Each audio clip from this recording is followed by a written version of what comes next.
محترم اوریدونکو، یو مسله ستاسو مخې ته وړاندې کوم چې د دې مسلې په باره کې سفیان پوښتنه کوي. وایي د جمعې په ورځ باندې څو رکعته سنت کول ضروري دي؟ 10 رکعته سنت کول ضروري دي؟ 6 رکعته سنت کول ضروري دي؟ د عدد تعین وایي که وکړلی شي.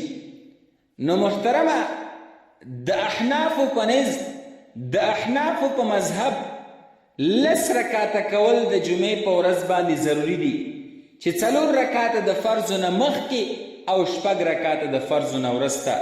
ځکه فقهای کرام داسې فرمایي.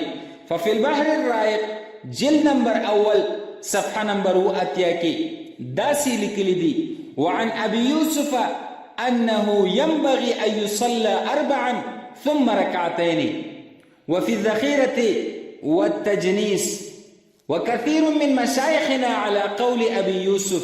وفي بدائع الصنايع جلد نمبر 2 صفحه نمبر 266 کې داسې لیکي: وأما بعد الجمعة فوجه قول أبي يوسف أن فيما قلنا جمعا بين قول النبي صلى الله عليه وسلم وبين فعله، فإنه روي أنه أمر بالأربع بعد الجمعة، وروي أنه صلى ركعتين بعد الجمعة، فجمعنا بين قوله وفعله.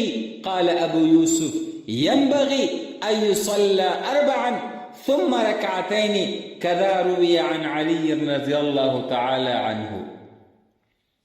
وفي غنية المتملي الكبير صفحه نمبر 309 وعند أبي يوسف السنة بعد الجمعة 6 ركعات، وهو مروي عن علي رضي الله تعالى عنه. والأفضل أن يصلى 4 ثم ركعتين، والله أعلم بالصواب.